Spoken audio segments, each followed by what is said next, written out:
Radhe Radhe everyone. Welcome to our Daily Wisdom from Bhagavad Gita session. Nitinji, over to you. Thank you, Amitavani-ji, and thank you, Padmani-ji and Gayatri-ji, for a wonderful session and a beautiful meditation that was going on. So thank you, everybody. Radhe Radhe, good morning, good evening to all of you. Welcome to today's edition of Daily Wisdom from Bhagavad Gita. We will continue on the discussion that we are having, and we will talk about what is the cause of grief and how we can eliminate it. Right? That is the science of work that Lord Krishna is talking about, and like a good teacher, he sets the context, explains it, and summarizes it as well. Okay, because he's the perfect teacher. So we will talk about it today and also have another engaging discussion on this topic. So again, a very warm welcome to all of you. If you are new to the session, we'd love to hear from you. You can put it on the chat or put it on the feedback tracker after the session. And that way we can, get to know you and would love to hear from you as well. So let's get started. I'm going to share my screen and we will get started.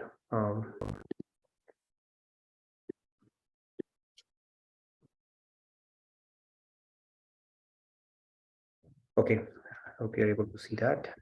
Yes. Great.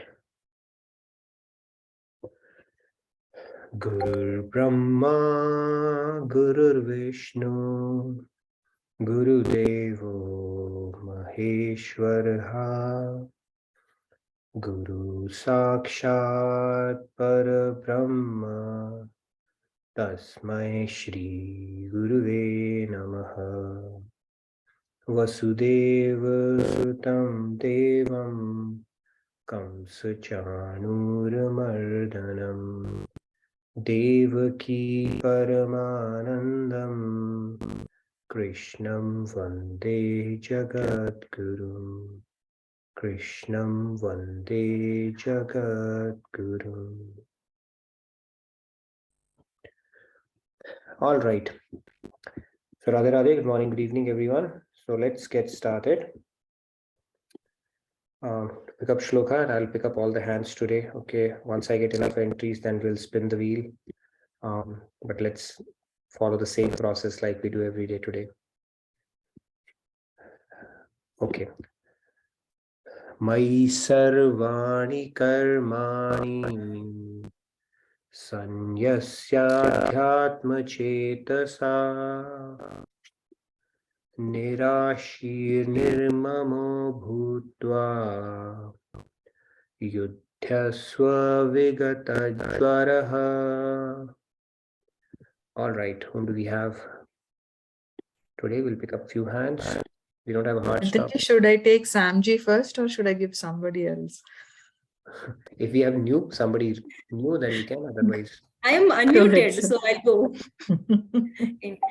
Radhe Radhe. Mai sarvani karmani sanyasya adhyatma chetasa nirashir nirmamo bhutva yudhyasva vigatajvaraha. Radhe Radhe. Radhe Radhe. Okay, let's take the remaining hands. Please go ahead, Sandhya ji. Radhe Radhe. Mai sarvani karmani sanyasya chetasa nirashir nirmamo bhutva yudhyasva vigatajvaraha. Very nice, thank you. Yeah. Sunita ji. Radhe. Radhe Radhe Radhe. Mai sarvani karmani sanyasyadyatma chetasa nirasi nirmamo bhutva yudhyasva vigatajvara. Radhe Radhe. Wonderful, very nice, Sunita ji. Good to see you back. Yes. Sagi ji. Yeah, thank you, Radhe Radhe. Mai sarvani karmani sanyasat adhyatma chetasa nirashir nirmamo bhutva yujyasva vigatajvaraha. Very nice, Pragi ji. Radhe Radhe. Radhe Radhe. Please go ahead, Aparna ji. Radhe Radhe. Radhe मयि Radhe. सर्वाणि कर्माणि सन्न्यस्याध्यात्म चेतसां निराशिर्निर्ममो भूत्वा युध्यस्व विगतज्वरः. Wonderful, very nice. Thank you. Shyamji, please go ahead. Radhe Radhe, Radhe Shyamji. Radhe Radhe. मयि सर्वाणि कर्माणि सन्न्यस्याध्यात्मचेतसा निराशीर्निर्ममो भूत्वा युध्यस्व विगतज्वरः. Radhe All Radhe. right, we'll take maybe 4 more hands, 3 more hands. Let's see. Riyaji, please go ahead. Radhe Riyaji. Radhe Radhe मयि सर्वाणि कर्माणि सन्न्यस्याध्यात्मचेतसा निराशीर्निर्ममो भूत्वा युध्यस्व विगतज्वरः.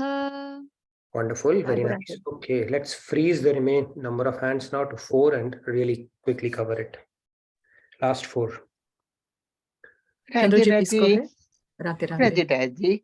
Radhe Radhe. Radhe Radhe. मयि सर्वाणि कर्माणि सन्न्यस्याध्यात्म चेतसा निराशीर्निर्ममो भूत्वा युध्यस्व विगतज्वरः. Very nice, Chandruji. Radhe Radhe. Okay, last 3. Ramyaji, please go ahead. Shri Ramyaji. Radhe Radhe And मयि सर्वाणि कर्माणि सन्न्यास्याध्यात्मचेतसा निराशीर्निर्ममो भूत्वा युध्यस्व विगतज्वरः. Thank you. very nice. Thank you. Last but one. Lakshmiji. Radhe Radhe Lakshmi. Yeah, Radhe Radhe everyone.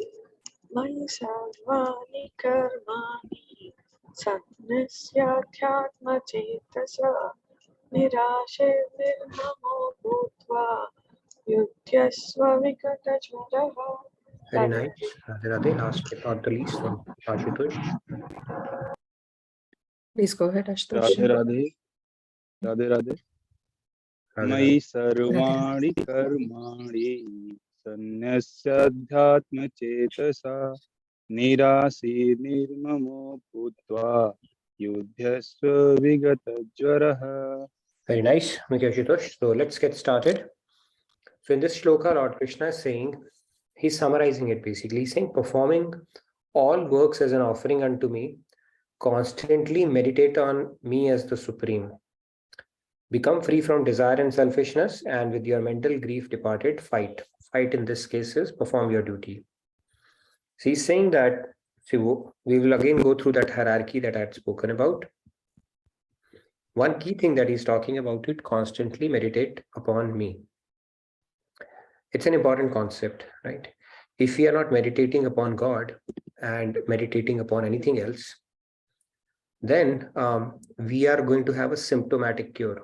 Symptomatic cure means it may help provide symptomatic relief with regards to focus and, having certain realizations, maybe peace, all that stuff that you feel, and possibly siddhis also, where you can do astral travel and stuff like that. All those things will come, but the quality of the mind will not improve. That is the key thing. Okay, when it says meditate on me as the Supreme, unless we meditate upon God, right, or think about God, any other practice can give you symptomatic relief. But the quality of the mind would still remain the same. And when I say quality of the mind, that means you still have to deal with the afflictions of the mind. Kam, krodh, lobh, moh, greed, anger, envy, all that stuff, you cannot get rid of it from the root. That is the importance of meditation on God. So it is explained like when you are, let's say a sarang, there is a sarang bee, honeybee, which chases you. Okay, so in order to avoid the sting of that bee, you are running. It keeps chasing you, and then you get under water. Then the bee cannot come under water. Okay, so you are saved. However, it is still hovering above the water. The moment you come out of the water, the bee is going to sting you again. So any other meditative practice which is not related to God is like going underwater. The moment you come out of samadhi or your meditation, world or Maya will grip you again. Okay, that is how it goes. Okay, yes, Madhuchandaji, you had a question before I get further? Please go ahead, Madhuchandanji. It was no, it was just accidental, I think. Okay, no worries. Now, Sri Ramyaji, is it twice accidental or intentional? No, intentionally, the question is, does this apply to like what we hear these days of mindfulness meditations and all, where you meditate on the breath? So that also Any meditation, you meditate on breath, category. you meditate on breath, you meditate on light, no matter what you do, it will only give you symptomatic. If you don't bring in God into the mix, you are not improving the quality of your mind. As simple as that. Okay, you can go pretty advanced in your meditations, but the quality of the mind or the vikars of Maya, you cannot get rid of it. Very simple for that. Okay, there's no doubt about it. That is how our scriptures have explained, because unless you meditate upon pure, God is not obliged to purify you, right? You can increase your focus and all that stuff, power of concentration and other things, all good things. You can play in the sattvic region, but you cannot go beyond sattva. Okay, even Maya has two aspects to it. Vidya Maya, Vidya Maya. Avidya Maya, you can conquer through self-effort. Vidya Maya, you still have to become Sharanagat to God. But that's not the topic of our discussion. We need to go into a different. Yes, Kumarji, good to see you back, by the way. So you wanted to say something?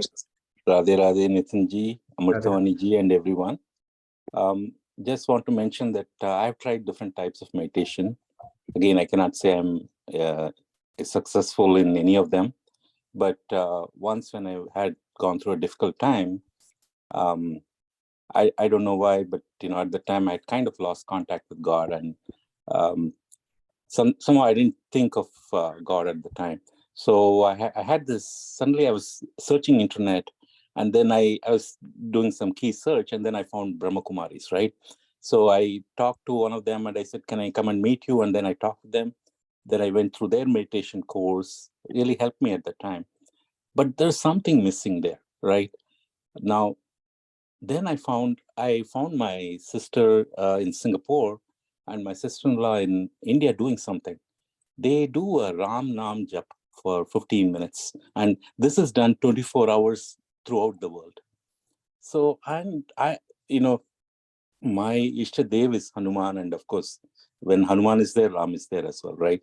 So whenever I don't need to sit down and meditate. Whenever I think of Sri Ram and just do Ram Nam Japa, it's like a meditation to me. It puts me at peace. It's such a beautiful experience. So that's what I want to share with you folks. I'm glad you shared it with us. And when you actually do that japa with remembrance, loving devotion of remembrance, it will quadruple that effect, exponentially increase that effect. Now you are trying to bring his form into the mind as well. That is because God said that I have put all of my powers in my name, right? So if you are feeling thirsty and you say water, water, water, water, nothing will happen. It will not quench your thirst. But when you have spiritual thirst and you say Ram, Ram, Ram, Krishna, Krishna, Krishna, right? Then it will start quenching your thirst. That is the power in God's name. Okay, it's not an ordinary. If you say any other name, it will not have that effect. But if you say that name with faith and belief, of course, it will have that transformative effect. And you can try it. We have tried this. You try chanting it out and see what happens. Very powerful. Anyways, let's get into the topic today. We have a lot to cover. So God has given us a science of work where he starts off by saying that we'll come back to any other questions because we have some stuff to cover. So let's continue. So the topmost position is state of mind is fixed or your mind on me alone. In this one, he's saying, and surrender your intellect to me. Then he starts making concessions, right? We have gone through this hierarchy. He says, if you cannot do that, then you cannot fix your mind steadily on me, Arjun, then practice remembering me with devotion while constantly restraining the mind from worldly affairs. Then try to, concentrate, focus your mind on me with loving devotion and restrain from worldly affairs, right? A worldly affair means, perusing the news channel, worrying about the world, gossiping, fault finding, all that stuff. He said, if you can't even do that, then, at least remember me with devotion. If you cannot do that, then try to work for me. And you work as a devotional service to me. Even that will give you the stage of perfection. And then he said, even if you cannot work for me, then at least give up the fruits of your actions. Okay, and be situated in the self. And then, of course, the next one is, if you can't even do that, then at least work. Okay, don't just shun work. That is the hierarchy that goes. This is the science of work God has given. I've just given you the entire hierarchy of things that we can apply in our life. And right from the realistic state, or the state that we are in right now, all the way up to the perfection that we have to reach. And then we spoke about that whatever we do in this world, from sleep to work and back to sleep, we are under the influence of these three gunas. And the only time these gunas, they release their grip over us is when we are doing devotional service, when we are doing seva, right? Because at that point, you are transcending gunas and you are actually connecting with divine, gunatit, shuddha, sattva, and beyond, which is beyond the three gunas. That is the only time you do that. And that is why seva is very important. Okay. Now, let's look at the steps that God had, not steps, but the three instructions he has given. Fourth is, of course, to perform the duty. So what he's saying is, in his typical style, as you would see throughout Bhagavad Gita, now Lord Krishna expounds on a topic and then finally presents the summary. Okay. He paints a very compelling vision of where we need to go, like a great leader or a guru, the various scenarios, and then gives the summary. And no wonder, because he's the perfect teacher. We do that, Krishnam Vande Jagat Guru. He's the original teacher. He's the teacher of the teacher as well. He's God. He knows teaching process better than any of us. And that's why he's teaching Arjun perfectly. Okay. And as part of his teaching, let's see what he's saying. So these are the four instructions, three instructions. Fourth is to perform duty anyways. So let's see what he's saying. He's saying, first, perform all works as an offering to me. Then he's saying, constantly meditate on me as the Supreme. No Devi Devtas or anybody else. See, meditation is what? Meditation is persisting a thought for an extended period of time. That is what meditation is. And if you truly think about it, we are all meditating throughout the day. But the problem is we are meditating on the world. So when you're thinking about something, you're worrying, or thinking about a person, or thinking about a scenario, or playing out a fear scenario or anxiety scenario, you are actually meditating on the world. So we are meditating all the time. The other meditation, it takes a bit of an effort because you have to withdraw your mind from the world.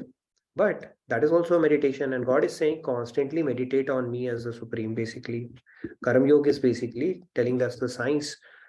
How do you meditate on God? For us to reach that perfection, we have to start building that incrementally. And associating your work is a great stepping stone. When you say, whatever I'm doing it for your pleasure. And I will offer my fruit to you. Okay, I'll just put in my best and offer it to you. That is why Karma Yoga is a stepping stone to gain or make progress towards this consciousness.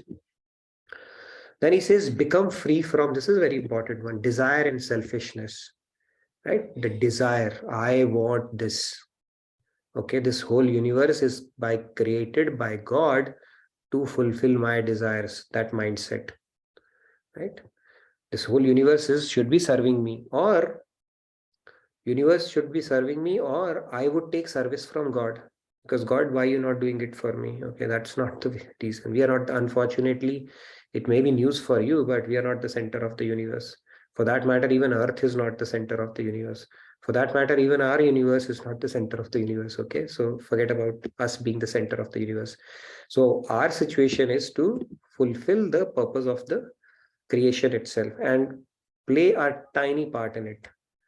Okay, so this universe was not created that, first God said, okay, let me create humans, and then say, what will humans do? So let me create world so that they can fulfill their desires. That was never the purpose to begin with, okay?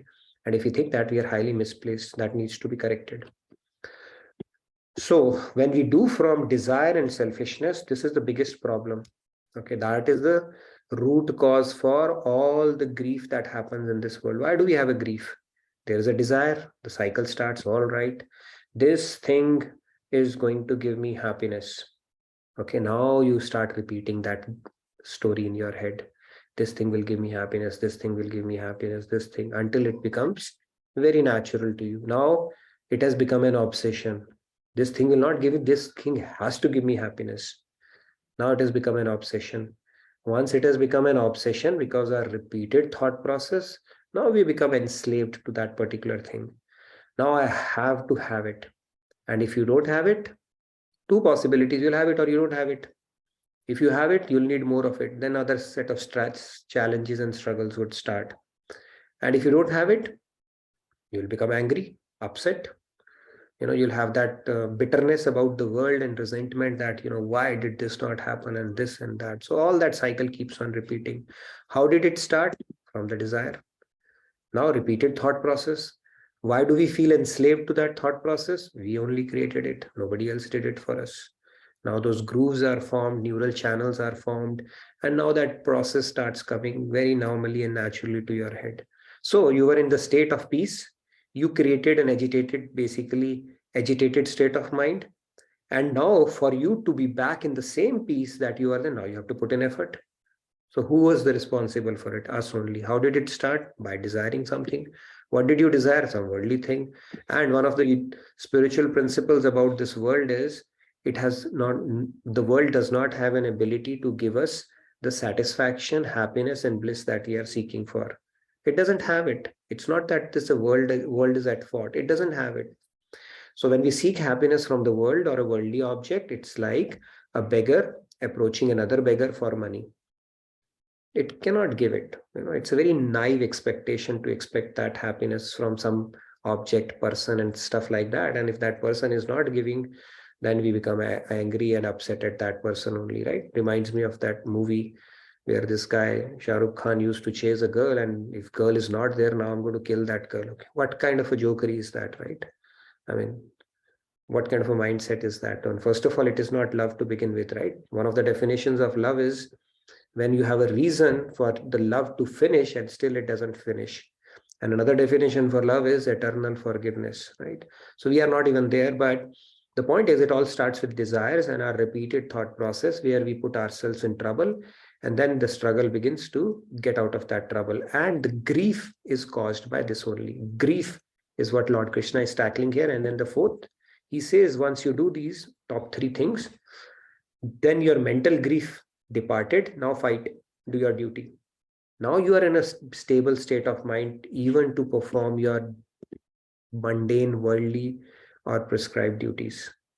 But for you to reach that stable state, you have to do all these three things. You have to build that consciousness of thinking about God, doing work for his offerings, as with the spirit of sacrifice, not that, oh, what God can do for me, but like that dialogue is there in the movie, right? What you don't ask what country has done for you, ask what you have done for the country. So we don't ask God, can God do for me? We ask God, what can I do for you? And then when we become free from desire and selfishness, then the grief will evaporate. There is no scope for grief at that point. And then you can perform things with a state of equanimity. So if you look at it, essentially, grief, right? It is actually a combination of things when we offer it to ourselves, right? We are doing it for ourselves. Thinking of the world. I'm just taking the opposite of what Lord Krishna is saying. Why grief happens? When we offer things to ourselves, not to God. When we think of the world, not of God. And we have a desire and selfishness as a motive behind that particular act. When we have that, it will definitely result in grief. And then when you get over that, then you get over grief and perform your duty. So this is the simple science Lord Krishna is offering around this concept. Let's move on. Now, Adhyatma Chetasa in this particular verse, it means with the thoughts resting on God. Now, thoughts resting on God is like By the way, hope you like simple but wrong, complex but right. Okay, so this is where the Bhedachal herd mentality is, taking the left side of things, right, where the world goes. Other one, if you understand these concepts, these are the right ones. Okay. Now, Adhyatma Chetasa means the thoughts resting on God. Thoughts resting on God it's like a bead. You've seen the mala or necklace of beads resting upon that string. There are so many beads, but what is the basis of that necklace? That underlying thread, right?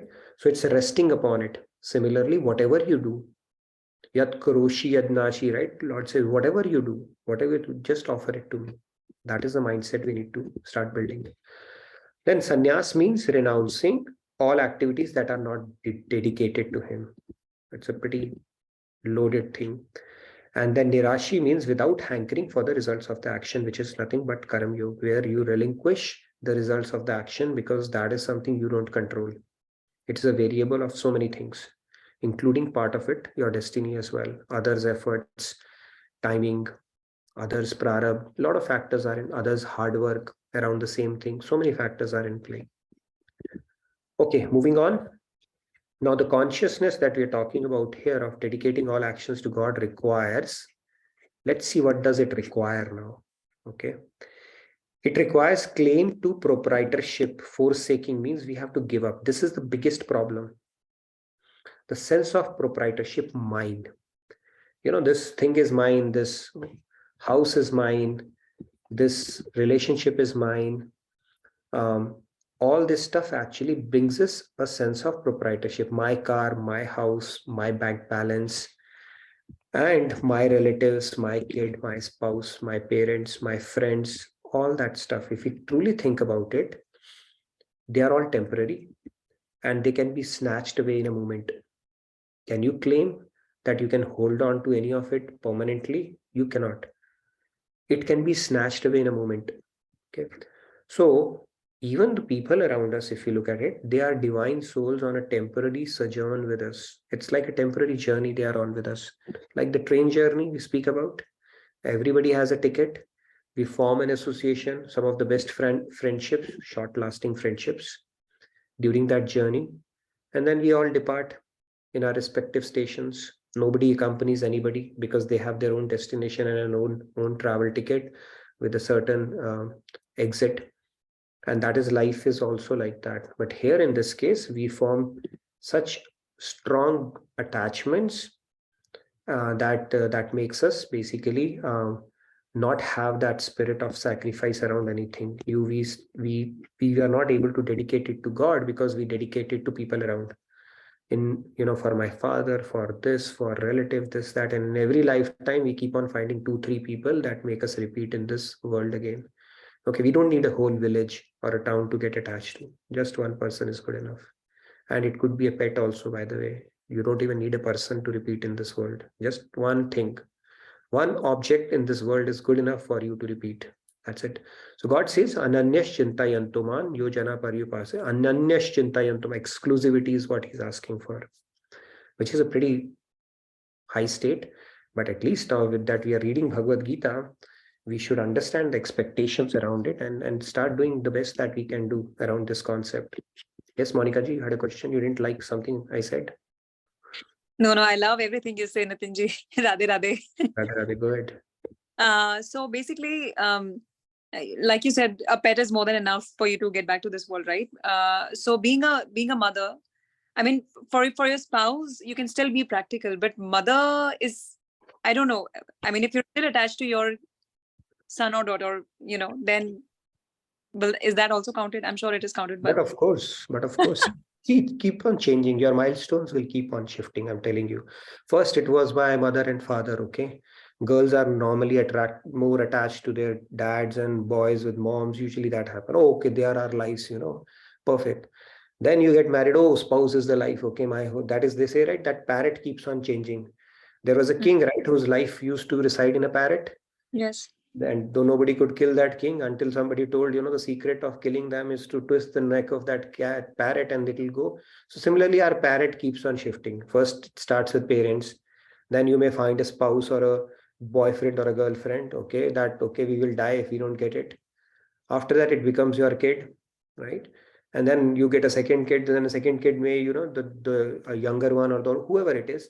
So it keeps on shifting basically. But the point is, the rule is, wherever your attachment is, that's where you would go. So if your attachment is with the kid, God may arrange to send you, in some form or manner where you are created a karmic backlog that you'll have to fulfill, because God says, like an indulgent father, be my guest. You make a resolve when you need me. Until then, I am in no hurry, because I've seen you since so many manvantars, since time eternity. The day you exclusively want me, then I'm ready for you. Till that time, you feel free to move around however you wish. Okay. So, but with kids, of course, it's a very deep relationship, and pets, they don't even respond back. Kids, you can develop detachment when they start giving you answers back, as they grow up. But pets, they don't even do that, right? So the real way of looking at it is they come through you. It's an honor and a privilege to serve them, not hoard them and then think, okay, my life depends upon them, because at the end of the day, they also have their own journey, right? It's in this particular life they have picked you up. Abhimanyu, when he died, Arjun cried a lot. Okay, divine leelas, they do that. And then Krishna took him to some planet Moon to show him, okay, what's going on. He said, I'm still not able to get to grips with the demise of my young son, the way he was killed. He said, all right, let me give you a closure. He took him to Abhimanyu. He had gone back to his father, I think, in Chandralok, and he had come to Prithvi Lok only for a duration of 16 years. Okay, that was part of his leela. So he said, son. Then Abhimanyu looks back at him, said, which son? In so many lives, I've been your son and you've been my son and all that stuff. So which son are you talking about? So soul doesn't have a relationship. Only relationship that we have, the soul has is with God. He's the only Sambandhi. We'll talk about it. Rest all is what? If you had a memory, which God luckily doesn't give us, you will freak out, okay, this person was this and now. What relationship? It's all temporary, right? It's just a role that you are playing on a stage. That's all. Nothing else. That knowledge has to be repeated in our head, so that we are not building unnecessary strings. You still perform your responsibility. Of course, you'll feel for them, right? We are humans, and all that argument is fine. But if you are attached, then you'll of course have to follow them. If they go to a yoni of becoming a donkey, you'll have to become a donkey along with them. It's as simple as that. So it's very risky proposition. So we'll come back to you, Kumarji. Let's continue the discussion that we are having. So yeah, so the point here is the sense of proprietorship in mine. What is mine? We really have to think about this part, okay, very deeply. First of all, who am I and what is mine, right? Because I'm thinking of myself as a body, then all these extensions of our body, my this thing, my that thing, that starts happening. Actually, if you think about it, who is a true Sambandhi? Not your cousin, brother, cousin, sister, masi, chacha, taya, right? Sambandhi means who accompanies you throughout, who never leaves you, unconditional. That is true nate, right? True Sambandhi. And who's there? Who can actually do that?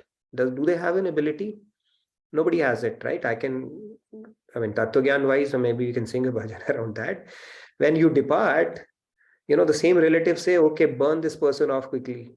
Okay, we can't hold it back for anymore, right? And even the son and the most dearest person will also take 3 or 4 rounds, whatever it is, and then they will say, okay, let's move on in life. That is the reality of life. The only thing that accompanies you is God. He has to accompany you. He has no choice. So basically, we are so stubborn and so adamant that we are increasing God's work by not realizing God. Okay, everybody has to repeat with us and keep log of karma and keep providing for us, gracing us, making us meet a guru and stuff like that. So we are increasing his work because we are adamant that we will desire world only. We will always keep on finding that one person in every life, and that invariably is what happens. So no matter what it is, we have to look at it in perspective. To cut the long story short is the message. Okay, child or whoever. Now let's move on. Renouncing all desire for personal gain, hankering and lamentation is what God is talking about here. So if you look at it, distress, loss, defeat, happiness, gain, victory, all that stuff, we have to, equanimous around it, because all of it is temporary. Now you would say that, it becomes so boring. God is saying, don't be happy, don't be this. Am I not supposed to party? Am I not supposed to enjoy Am I not feel you supposed to feel happy about it and stuff like that? Of course not. Let's look at it through an example. Okay. When you look at this thing, okay, I'm not supposed to be happy and if not even stressed, then what's the point of being a human? Right? Does it mean I become dull and just look at a wall and do nothing? No, that's not the case. And I'll try to explain as best as I can through an example and an analogy. Okay. What do you get in return when you try to follow these principles? When God is saying sukha dukha, some just handle, like you handle shitoshna ushna sukha dukkha, basically like winters and summers, they come and go. So have a sense that I'm not going to ride my success too much, because if I do that, that means I'm going to get upset during my failure. The other day I was seeing part of that is a series that came in, my wife is showing me in romantics or something like that, and one of that the director was saying, I had decided that I'm not going to take success too seriously, because if I'll do it, then I'll not be ready for the failure. I said, wow, what a thought, kind of a deal. Now what happens when we do that? Let's try to understand it. Okay, it doesn't mean you become dull and boring. So let's talk about a concept. I hope you like this mouse. Yeah, it's a nice mouse. Okay, so here's a mouse. It decided that I'm feeling hungry today. Okay, so, and somebody told him, as the grapevine or the rumor was, that there's a new go down that has opened up in town, which has a lot of stuff, a lot of grain that you can have. Okay, so this mouse apparently finds that go down, okay, full of grains, and that is where it is venturing into. Okay, however, there is a rice puff outside that go down. Okay, and as the luck would have it, it falls for it and gets trapped. Now what would you advise this rat? Now let's open it up and understand this concept. What would you advise this rat? Yes, Shamji, you're smiling again. Radhe Radhe. As always, you make us more and more better than a mouse. Hamari zindagi is like a mouse only. As you want to tell us that we are going after those material things like this mouse. We know there's God around us, with us, for us, but still getting trapped in rice is what all we want. So हम समझ गए कि मैं इस चूहे से भी बेकार हूँ. That's what the point is. Radhe Radhe. Kind of, yes. Radhe Radhe. Yes, Rahul. Radhe Radhe. Yeah, I will forward the Zoom link of daily wisdom from Bhagavad Gita classes to the rat so that he can get the correct knowledge and go for the go down. Yeah. So yeah, the point is there's a big go down waiting for us. Okay. That is what God will give when we align to these principles, but we cannot resist the temptation of riding these small pleasures or craving for those small pleasures. So when God says, don't get too distressed or too high euphoric, just learn to tolerate both like a passing phase, then what God gives you in return, of course from within, because he's seated within, is much higher pleasure than you would have gotten otherwise when you were enjoying that success. Okay, so what you get in return is much higher, but we are not able to cross that because, like this rat, that rice puff is so enticing that we are trapped at that level only, and we just want to enjoy more and more of it, even though we are getting trapped there. Okay, while there is a whole go down waiting for us, the possibilities that it opens up, we are not willing to go past that trap. And that trap is nothing but what we are doing right now. And that is where Bhagavad Gita puts it in perspective, says just learn to tolerate both and see what happens. And if you'll do that, you'll understand it. So that is the whole idea. This trap is nothing but that temptation, short-lived temptation that we are not able to resist. Okay.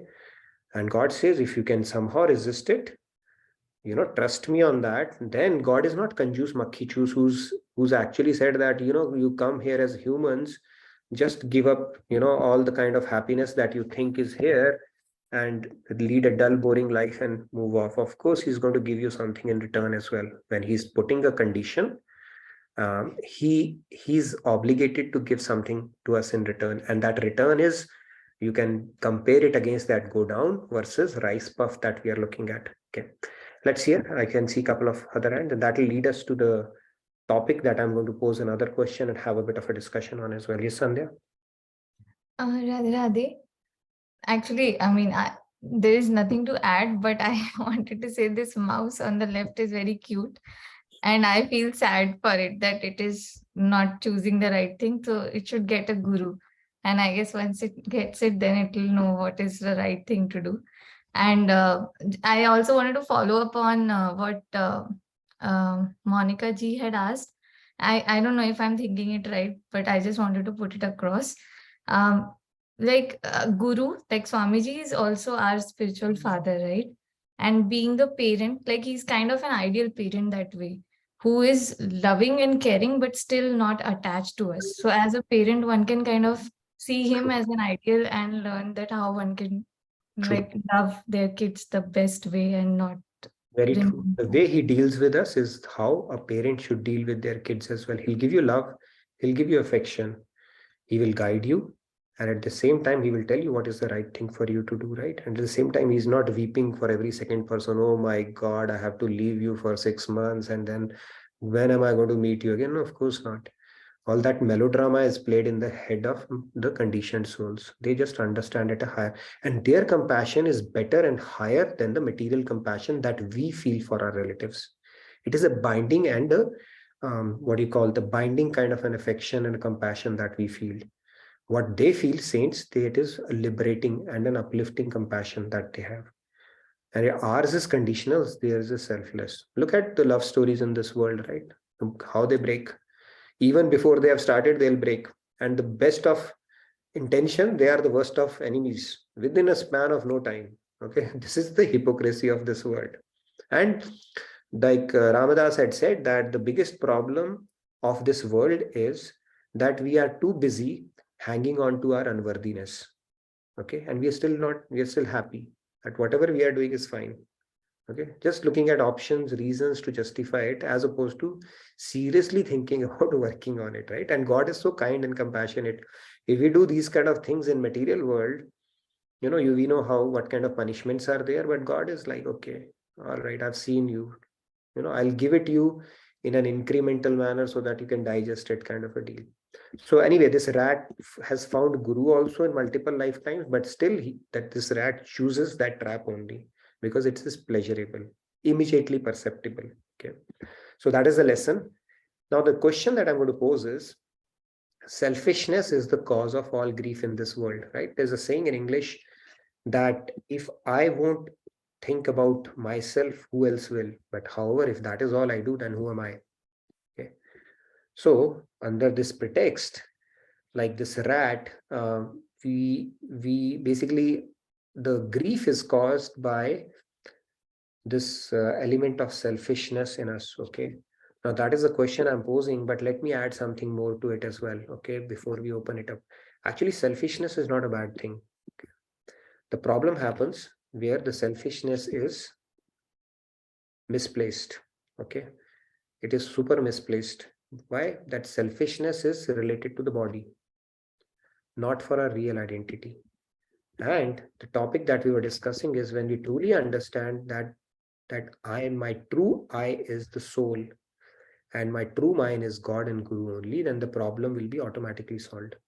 The problem is, first of all, we don't consider ourselves as a soul. We think, going after sensual pleasures or pleasures of the world and objects of the world will give me happiness. That's the first problem. Second, we think this world to be ours, relatives, friends, parents, and everybody, and not that God and Guru are the only people who will move with us the journey afterwards. When we move away from this world, God has to go along with us, and a Guru, if you have met a saint in any of your life, he will also not leave your hand until you have crossed over this ocean. That means these are the only two entities which are our true sambandhi or relatives. The rest all are just temporary roles and positions that God has given us to in a particular lifetime because of the past karmic baggage and a lot of other factors as well. All right, with that, I'll open it up. Any questions on this?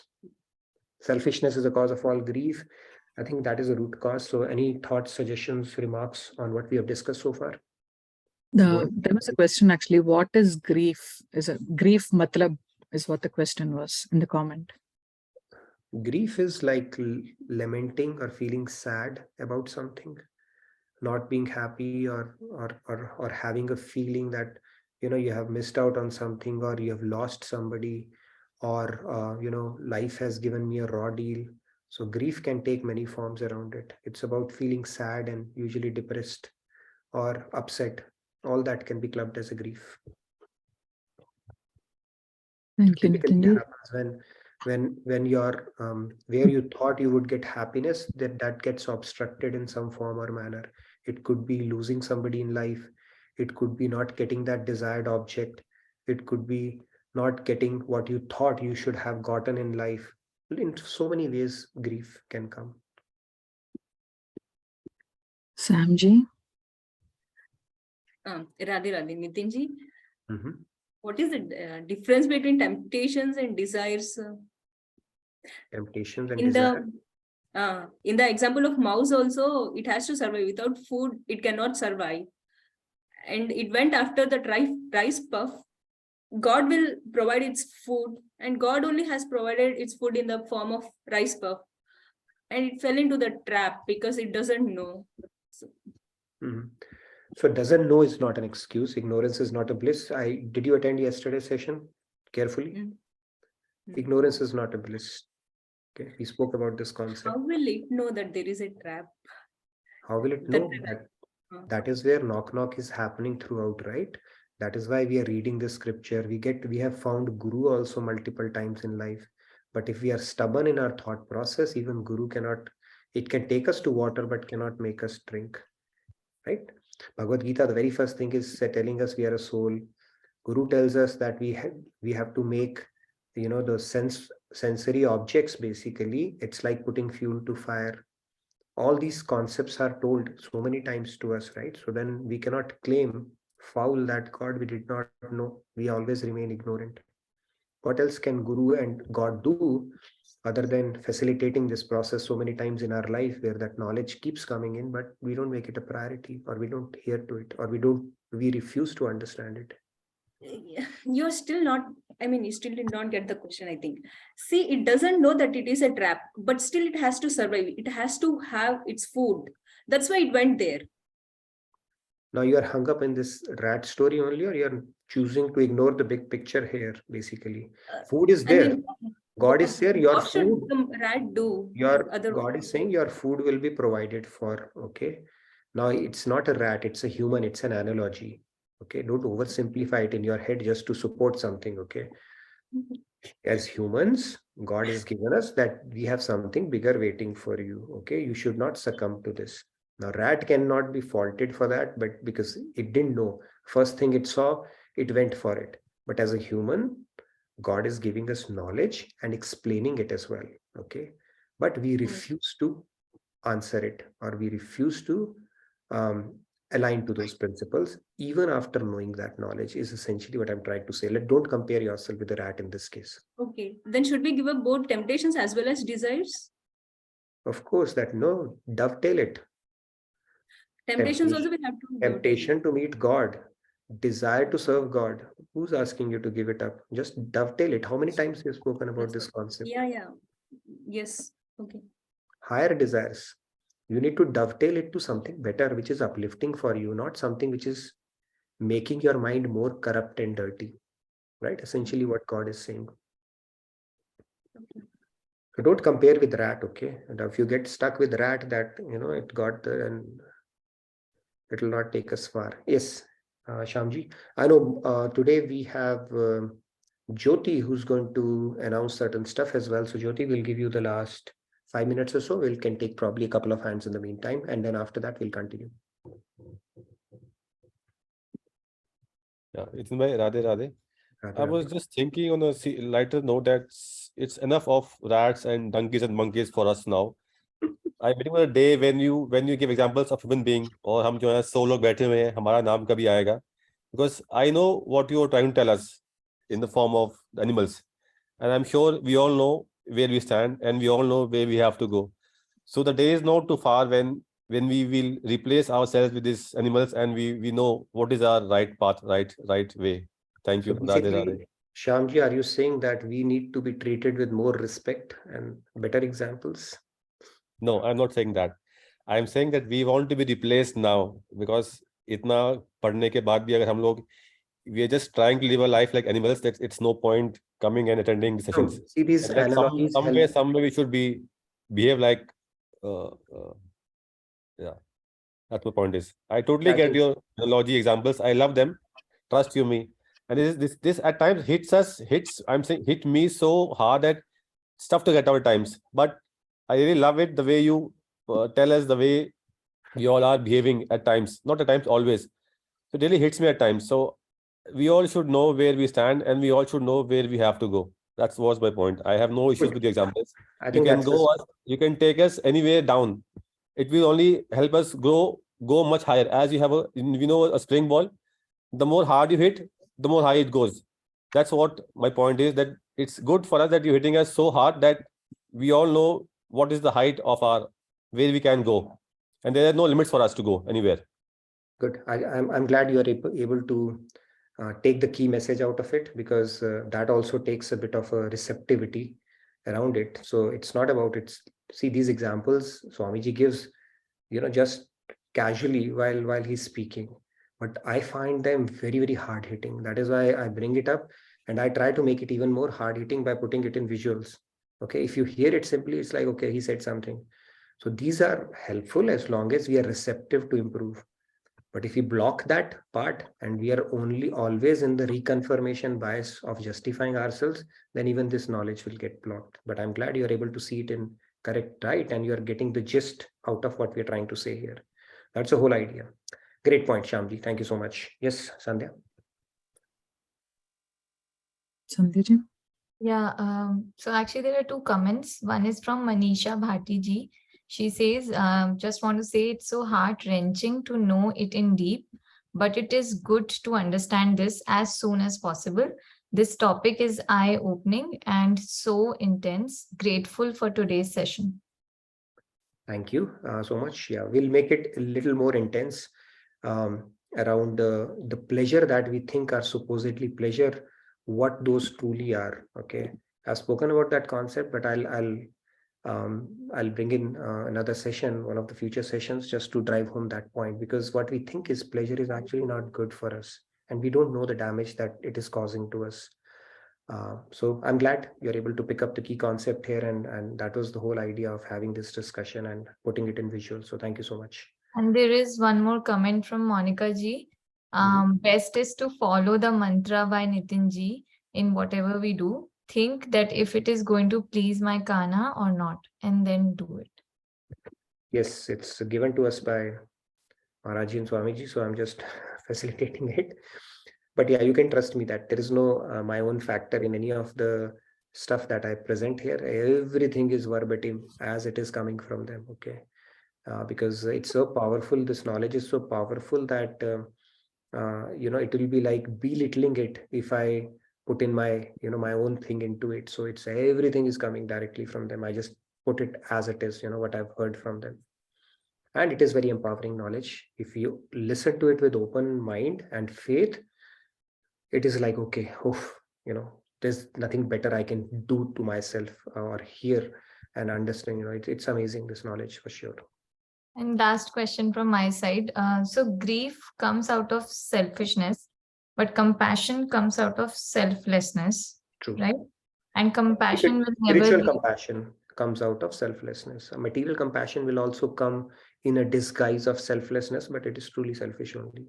And that, I mean, that then, yeah, just to follow up. So the material compassion will lead to grief, but a spiritual compassion will never lead to grief, right? It will not lead to grief. That's material compassion. So, oh my God, how bad and this and that happened to what, and people will cry and forcefully cry and all that stuff. That is material compassion. Spiritual compassion, you understand.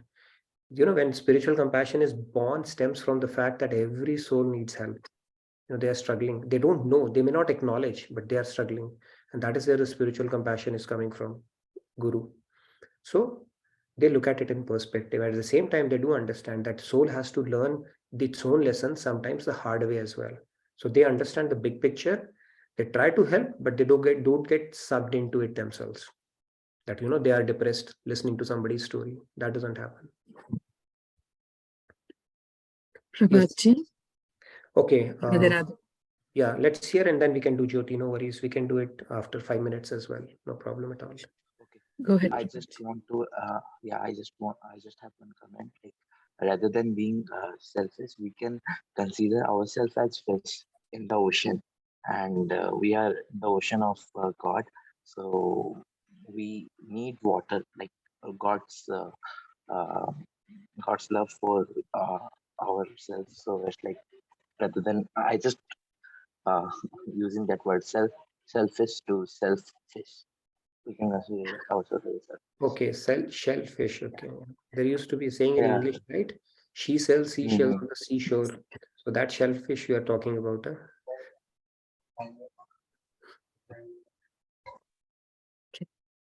Chandruji. Yeah, very nice. Thank you for waiting. Very nice analogy. Yes. Radhe. I would recommend this little mouse to pick up some JK Yoga online classes so that it will pick up some slokas, uplift yourself, don't degrade yourself, and sacrifice your lower natures so that you can get to the whole go down full of grains over there and you can get the bigger, bliss. That's all I had to say. Just reminded me of those slokas. Radhe Radhe. Very nice. Yes, Radhe Radhe Chandruji. Thank you. Okay. Kumarji, please go ahead. Radhe Radhe Kumarji. Radhe Radhe, everyone. So my advice to the rat would be to do japa of Sri Ram's name, which I have found to be so empowering and mesmerizing, right? No Lord is purer than Sri Ram. And whenever you say his name, difficulties just disappear, right? Well, not exactly, but you get the strength to face all difficulties. So that's what I would think. Thank you. Difficulties will be there, but you will be more equipped to handle that, right? So that is the key. Very nice. Yes, Prashanta, go ahead, please. Thank you, Radhe Radhe, Nitinji, Radhe Radhe, everyone. Actually, whatever I wanted to say to that is already being discussed here. Already the participants said. Regarding what you said, Nitinji, you said like the relationships and the those kind of things, like it turns into love and hate, right? That I really wanted to discuss on that particular topic, but that will take a bit of long time, so I don't want to talk that right now because that may take a bit of minutes. So if you can explain it in 30 seconds, then I can answer it in 30 seconds. No, I cannot explain it in 30 seconds. It takes at least 2 minutes to ask the question. So okay, so we'll come back to you, time permitting. We'll come back to that question. Okay. Or I dropped you can let's connect offline as well, okay, on this. But let's hear Manoranjan ji. Maybe we'll come back to you after the announcements that Pooja makes, Jyoti makes rather. I don't know why I call her Pooja. So yes, Manoranjan ji, wanted to say something? Kabir ji's doha on this one. And then we'll come back to you, Prashanta. We can hear out your question. Go ahead, Manoranjan ji, please. Very relevant Kabir doha, Kabir couplet. Am I audible? Yes, you are. Hello, am I audible? Yes, you are. So very interestingly, actually, I like to share a relevant Kabir doha relevant to the topic today. So Sant Kabir is saying, आशा गई तृष्णा मिटी मन हुआ बेपरवाह आशा गई तृष्णा मिटी मन हुआ बेपरवाह जिसका कछु नहीं चाहिए वही है शहंशाह कबीरा वही है शहंशाह. Sant Kabir is saying that who is actually the Shahensha or the king. So we lost just at the right moment. I don't know when the. So I think Manoranjan will come back. Yeah, I think what he was saying is the richest person in this world is not the one who has the most number of things, but richest is the one who has the least number of desires. So that is how it goes. And I think on desires, there's a beautiful share that Maharaj Ji said. He said that खूब तरसाया है तेरी ख्वाहिशों ने ही तुझे, खूब तरसाया है तेरी ख्वाहिशों ने ही तुझे, अब तू ही कुछ ख्वाहिशों को तरसता ही छोड़ दे. That is the problem. We are not able to leave our desires and keep on creating agendas, newer and newer ones. Okay, so with that, over to you, Jyoti, for the announcements you wanted to make, and then we'll come back to Prashanta's question. Something very, very interesting question. I'm very sure about it. Okay, so I'm looking forward to it. Yes, go ahead, Jyoti. So can you please make me co-host? You are co-host, Jyoti ji. I have made you the co-host. Okay.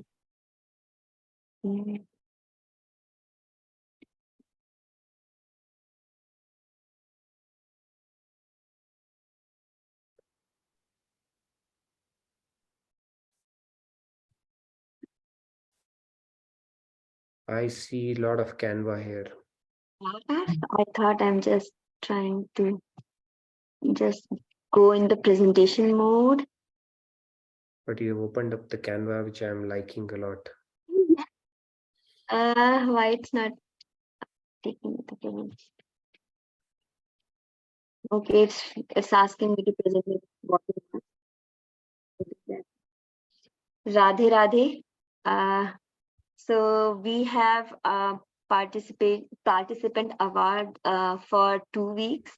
So for the week in the February from 13th to 17th February, best comeback award goes to Ratna ji, and best recitation award goes to Swadra and Sri Ramya ji, the mom and son duo, and to Sandhya ji. She all with every time whenever we have noticed, she is amazing when it comes to recitation. And best debut participation award for especially for recitation goes to Kalyam ji and Jay Krishna ji. And for the next week, for February 20th to 24th, best comeback award goes to Dayashni ji, and best recitation award goes to Riya ji, Lakshmi ji, and Meena ji. And best debut participation awards goes to Kishore ji, Chandru ji, and Gupchand ji.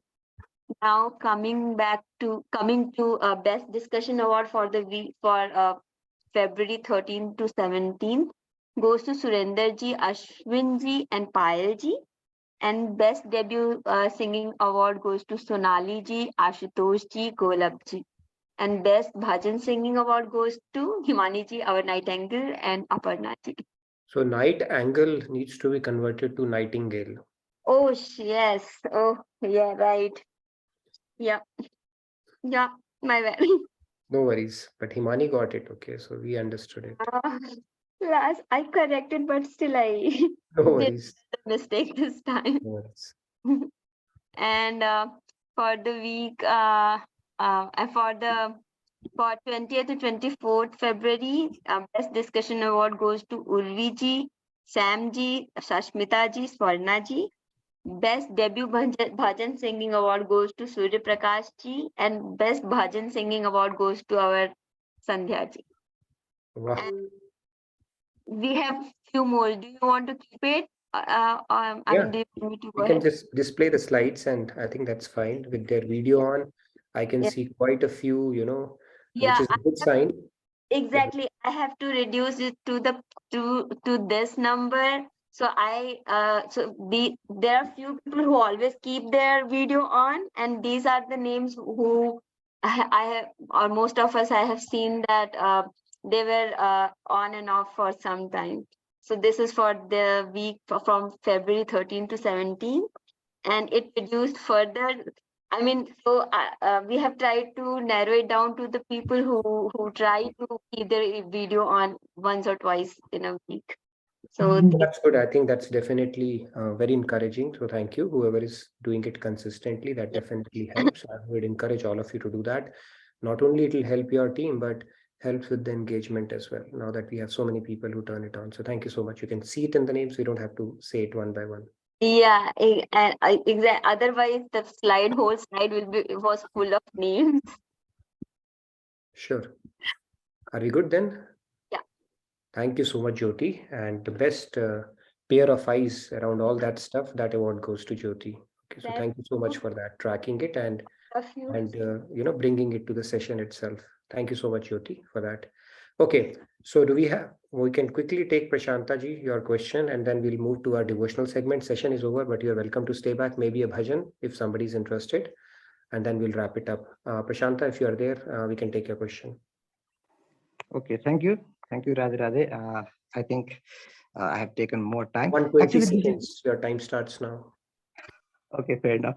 Actually, regarding this topic, I'm quite confused right from my teenage years, right? When I saw this kind of relationship like love-hate relationship, I was actually confused because I always felt that love is not relationship and relationship is not love. Because the people who are in relationship may not be in love, and people who are in love may not be in relationship. The person that you love, you may not get married to that person, and marriage does not justify the love, right? So relationship and love are not the same things. And since Valentine's Day topic, I have been, JK Yog, there was topic, but I didn't discuss there quite well. But I want to know, that does not go hand in hand. So in my opinion, king and queen, if there are there, a king can be in love with a prostitute as well, and queen can be in love with a beggar as well, right? There is no boundary for love.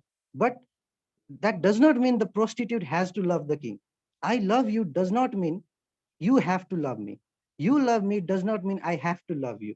So there is always that kind of dichotomy there, right? So how do you justify that kind of thing? And people are using love as an excuse for their sensual pleasure.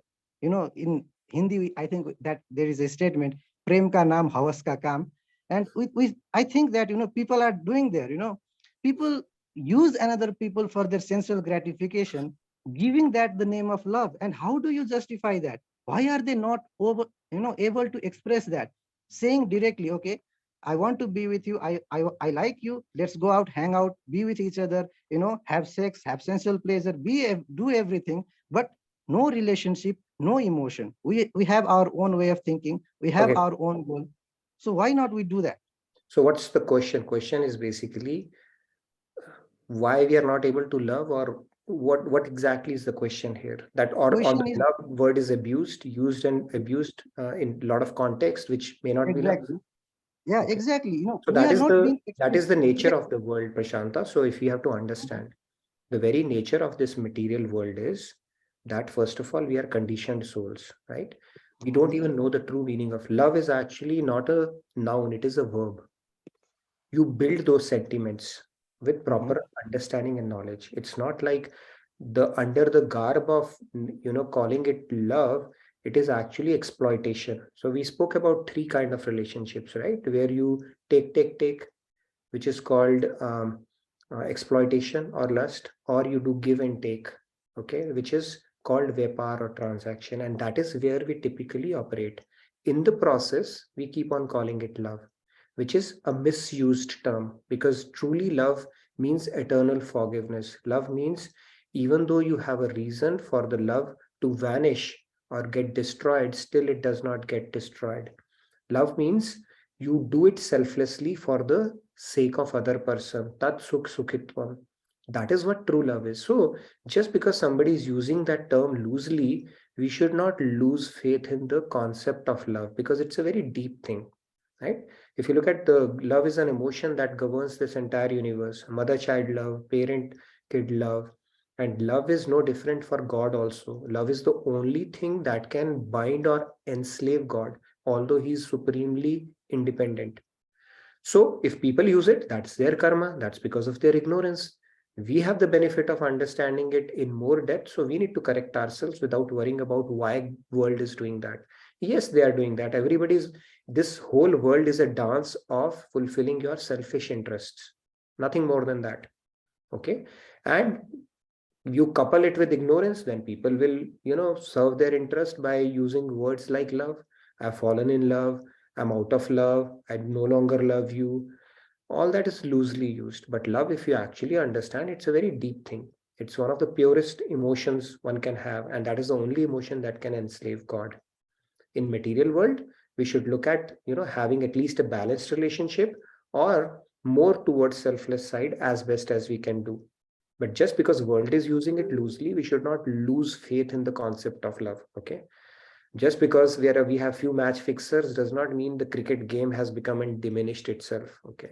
So that is how I'll see it. But if you truly understand the definition of love, I would say this is the most purest emotion, and that needs to be harnessed more so on the path of spirituality, because we are trying to build that relationship with God. And God is saying that, although I'm supremely independent, but when a devotee loves me, I become his slave at that point. But in the world, that love is very difficult to find, but we need to at least uplift ourselves and get closer to that concept, even in our material world, as best as possible, where we are thinking about the other person first and about our interest later, right? And love triangles are common, right? Because your self-interest might get served from somebody, then you may get bored, and that person's self-interest that is how the Bollywood stories are made, right? Quadrangles or triangles, what's a big deal? They will fall in and fall out of love multiple times. Here, if you look at it, people marry 3, 4, 5, 6 times. Can you keep on falling in love time and again? I mean, it doesn't work that way. It's like your self-interest, which is limited to certain things only. When it's hampered, you move on. And then when it is obstructed there, you move on. And then it's obstructed, you move on. If it is financially crippling for you because the alimony is too much, you may stick back. So it is forced stuff basically, but love is a verb and not a noun. And when it is a verb, means you bring in that sentiments, you cultivate that sentiments. It's not something you wait for it to happen. And it is subjective on other person's behavior on you. That is how we need to approach and think about it from a scriptural standpoint, or especially if we are really serious about our spiritual journey. Otherwise, we will continue doing the same circus that the world is doing, right? Calling it love and falling in love and falling out of love and this, that. End of the day, everybody's serving their self-interest, right? Calling it love and all that stuff. So we need to carry ourselves in integrity and not worry too much about the world. Exactly, Nitinji, I agree to your point, because I always thought love to be something divine rather than physical things. But in my opinion, while I am operating in the world, for example, in the worldly relationship, let's say, what I see in a girl for the first time, I see her body, right? I don't know, I don't have that MRI scan in my head. Love, if you look at, I got your point. Narad Bhakti Darshan says Guna Rahitam. So of course, the worldly love is based on how you perceive the other person, right? Looks, exactly. The job, profession, intelligence. True love should not be dependent on that. And then that it evaporates. What if you marry a very beautiful girl and tomorrow she wakes up as a 70-year-old? Where will your love go? Yeah. Yeah, that looks like a deceitment. So in my opinion, I don't know whether I'm right or wrong, but in my opinion, the first step is always the physical attraction, the sexual attraction. The second stage is you start knowing that dark side and the bright side of the person. You acknowledge that, you be with that, you tolerate that, and that becomes like a love thing. And after that, for example, you two cannot be in a relationship, let's say, you have to go your own way, she has to go in their own way. But still, after parting away from each other, if you still wish the best of her, if she can still wish the best for you, it becomes like a prayer. You see the happiness in her eyes, she sees the happiness in your eyes. Now that is the thing which can be termed as true love, even though marriage is not possible in every love, because parental issues is there, caste issue is there, financial issues, common goal issues, everything is like that. But even after parting away, if you can wish the best for other person, then that can be termed as true love, in my opinion, right? They are very noble sentiments. Yes, if you can harbor that, nothing like it for sure. But yeah, every love story becomes a little complicated. And then if you can survive that without having any bitterness, that is how what maturity is, right? It may not be purely true love, but at least you are mature enough to handle it gracefully. That's all I can say. Okay, but true love is a very deep term. Okay, we have spoken about that concept. We can talk offline more about it. Great. Great. Okay. All right. We can talk offline if you have any other thing, but let's move on. Anybody wanted to sing today? Sandhya ji, did you want to sing? We have two Sandhya ji today. Okay. So which Sandhya ji is going to sing? I'm fine if she wants to sing. No, please go ahead. So we have two, Abhishek and Sandhya ji. Please go ahead. We'll Do we have have time, and we'll wrap it Nitin up. I know we are over, so we'll probably wrap it up in next 5 minutes. Okay. Shirdi Sai द्वारकमाई Prashanti वासी साई राम शिरडी साई द्वारकमाई प्रशांति वासी साई राम साई राम साई राम एक नाम सुंदर नाम साई राम एक नाम सुंदर नाम शिरडी साई द्वारकमाई प्रशांति वासी साई राम अल्लाह ईश्वर साई राम परतिपुरी के है भगवान अल्लाह ईश्वर साई राम परतिपुरी के है भगवान दया करो दया करो दया करो हे भगवान दया करो कृपा करो रक्षा करो हे भगवान साई राम एक नाम सुंदर नाम. Thank you. Thank you, Sandhya ji. Very nice. I'm glad you chant periodically, which is a very good practice, and I hope you're practicing it at home as well. It's a very nice way to engage your mind, and thank you so much for reciting it. Radhe Radhe. Yes, Abhishek, please go ahead. What are you going to chant? Okay. Video भी on चलो कर लेता हूँ मैं. Next, that sorry. will be good. To see is always good. Okay. Radhe Radhe everyone. Radhe Radhe. Actually, right now I'm in the ashram. कोई बात नहीं. कहाँ पे हो? घर पे ही हो? नहीं, आश्रम पे हूँ अभी. स्वामी जी like morning में ही चले गए थे उसके उड़ीसा टूर के लिए. So now I'm clearly alone. कोई दिख ही नहीं रहा आसपास. सब लोग शांत हो गए उनके जाने के बाद. Okay. श्री रामचंद्र कृपालु भज मन हरण भव भय दारुणम् श्री रामचंद्र कृपालु भज मन हरण भव भय दारुणम् नव कंज लोचन कंज मुख कर कंज पद कंजारुणम् श्री रामचंद्र कृपालु भज मन हरण भव भय दारुणम् Shri Ram.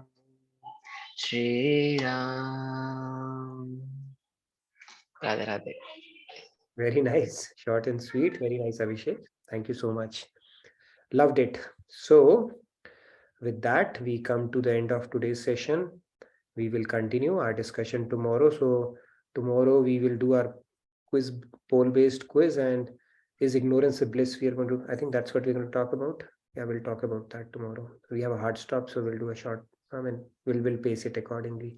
But thank you again for your enthusiastic participation and your engagement and turning your videos on and taking rat and all the stuff that I throw in good spirit. So I look forward to seeing you tomorrow. Have a good day and a great rest of your evening. Radhe Radhe. Thank you, Nitinji. Thank you, everyone.